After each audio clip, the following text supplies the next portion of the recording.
Drugs ನೀಡಿ ಯುವತಿಯ ಮೇಲೆ ಅತ್ಯಾಚಾರ ಆರೋಪ. ಉಡುಪಿಯಲ್ಲಿ ಯುವತಿ ಮೇಲೆ ಅತ್ಯಾಚಾರ ಮಾಡಿರುವಂತಹ ಆರೋಪ. ಕಾರಿನಲ್ಲಿ ನಿರ್ಜನ ಪ್ರದೇಶಕ್ಕೆ ಕರೆದೊಯ್ದು ಅತ್ಯಾಚಾರ ಮಾಡಿರುವಂತಹ ಆರೋಪ ಕೇಳಿಬಂದಿದೆ. ಇನ್ಸ್ಟಾಗ್ರಾಮ್ನಲ್ಲಿ ಪರಿಚಯ ಮಾಡಿಕೊಂಡಿದ್ದ ಅಲ್ತಾಫ್ ಅನ್ನುವ ಯುವಕ ನಿನ್ನೆ ನಿರ್ಜನ ಪ್ರದೇಶಕ್ಕೆ ಕರೆದೊಯ್ದು ಕೃತ್ಯ ಮಾಡಿರುವಂತಹ ಈ ಒಂದು ಅತ್ಯಾಚಾರ ಎಸಗಿರುವಂತಹ ಆರೋಪ ಇದೆ. ಆರೋಪಿ ಅಲ್ತಾಫ್ ಸೇರಿ ಇಬ್ಬರು ಆರೋಪಿಗಳನ್ನು ಈಗಾಗಲೇ ಬಂಧಿಸಿದ್ದಾರೆ.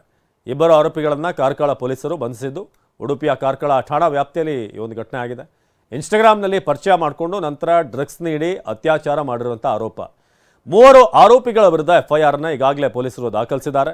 ಸಂತ್ರಸ್ತ ಯುವತಿಯ ತಾಯಿಯ ದೂರನ್ನು ಆಧರಿಸಿ ಈಗ ಎಫ್ಐಆರ್ ಕೂಡ ದಾಖಲಾಗಿದೆ. ಇನ್ನೊಬ್ಬ ಆರೋಪಿಗೋಸ್ಕರ ಈಗ ಹುಡುಕಾಟ ನಡೆಸ್ತಾ ಇದ್ದಾರೆ ಕಾರ್ಕಳ ಪೊಲೀಸರು. ಆರೋಪಿ ಅಲ್ತಾಫ್ ನೀವೀಗ ಫೋಟೋದಲ್ಲಿ ನೋಡ್ತಿರುವಂಥ ಯುವಕ. ಉಡುಪಿಯ ಕಾರ್ಕಳ ಠಾಣಾ ವ್ಯಾಪ್ತಿಯಲ್ಲಿ ಈ ಘಟನೆ ಆಗಿದೆ. ಇನ್ನು ಆಸ್ಪತ್ರೆ ಬಳಿ ಸಂಬಂಧಿಕರ ಆಕ್ರೋಶ ಕೂಡ ನೀವು ಗಮನಿಸ್ತಾ ಇದ್ದೀರ ದೃಶ್ಯದಲ್ಲಿ. ಇನ್ನು ಹಿಂದೂ ಯುವತಿ ಮೇಲೆ ಅತ್ಯಾಚಾರ ಮಾಡಲಾಗಿದೆ, ಇದೊಂದು ಪೂರ್ವ ನಿಯೋಜಿತ ಕೃತ್ಯವಾಗಿದೆ ಅಂತ ಬೆಂಗಳೂರಿನಲ್ಲಿ ಶಾಸಕ ವಿ ಸುನಿಲ್ ಕುಮಾರ್ ಹೇಳಿದ್ದಾರೆ. ಲವ್ ಜಿಹಾದ್ ಅಂತ ಪ್ರಕರಣಗಳ ಬಗ್ಗೆ ಎಚ್ಚೆತ್ತುಕೊಳ್ಳಿ ಅಂತ ಕೂಡ ಸುನಿಲ್ ಕುಮಾರ್ ಹೇಳಿದರು. ಯುವತಿಯರ ಘಟನೆಗಳ ಬಗ್ಗೆ ಎಚ್ಚರದಿಂದ ಇರಬೇಕು, ಈ ಪ್ರಕರಣ ಗಂಭೀರವಾಗಿ ಪರಿಗಣಿಸಬೇಕು ಅಂತ ಹೇಳಿದ್ದಾರೆ. ಭಾರತವನ್ನು ನೀಡಿ ನಿನ್ನೆ ಕಾರ್ಕಳದಲ್ಲಿ ಒಬ್ಬಳು ಯುವತಿಯ ಮೇಲೆ ಅನ್ಯ ಕೋಮಿನ ಯುವಕರು ಅತ್ಯಾಚಾರವನ್ನು ಮಾಡಿರುವಂಥದ್ದು ಅತ್ಯಂತ ಪೈಶಾಚಿಕವಾದಂಥ ಕೃತ್ಯ. ನಾನು ಅತ್ಯಂತ ಉಗ್ರ ಶಬ್ದಗಳಲ್ಲಿ ಇದನ್ನು ಖಂಡಿಸ್ತಾ ಇದ್ದೇನೆ. ರಾತ್ರಿ ಅಮಲು ಪದಾರ್ಥವನ್ನು ನೀಡಿ 2-3 ಜನ ಯುವಕರು ಆ ಯುವತಿಯ ಮೇಲೆ ಅತ್ಯಾಚಾರವನ್ನು ಮಾಡಿದ್ದಾರೆ ಅಂತೇಳಿ ಯುವತಿಯ ತಾಯಿ ಇವತ್ತು ದೂರನ್ನು ಕೊಟ್ಟಿದ್ದಾರೆ. ನನಗನ್ಸುತ್ತೆ ಇದು ಮೇಲ್ನೋಟಕ್ಕೆ 2 ಜನರ ಬಂಧನ ಆಗಿದ್ದರೂ ಕೂಡ ಪೊಲೀಸ್ ಇಲಾಖೆ ಒಂದು ದಿಟ್ಟ ಕ್ರಮವನ್ನು ಈ ಘಟನೆ ಹಿನ್ನೆಲೆಯಲ್ಲಿ ಇವತ್ತು ತೆಗೆದುಕೊಳ್ಬೇಕಾಗಿದೆ. ನಾಗರಿಕ ಸಮಾಜ ಇದನ್ನು ಯಾವುದೇ ಕಾರಣಕ್ಕೂ ಒಪ್ಕೊಳ್ಳುವಂಥ ಪ್ರಶ್ನೆ ಇಲ್ಲ, ಒಪ್ಕೊಳ್ಳಿಕ್ಕೆ ಸಾಧ್ಯನೇ ಇಲ್ಲ. ಹಿಂದೂ ಯುವತಿಯರನ್ನು ಗುರಿಯಾಗಿಟ್ಟುಕೊಂಡು ಈ ರೀತಿಯಾದಂಥ ಘಟನೆಗಳು ಮತ್ತೆ ಮತ್ತೆ ಪುನರಾವರ್ತನೆ ಆಗ್ತಾ ಇರುವಂಥದ್ದು ಅತ್ಯಂತ ಆತಂಕಕ್ಕೀಡಾಗಿರುವಂಥ ಸಂಗತಿ.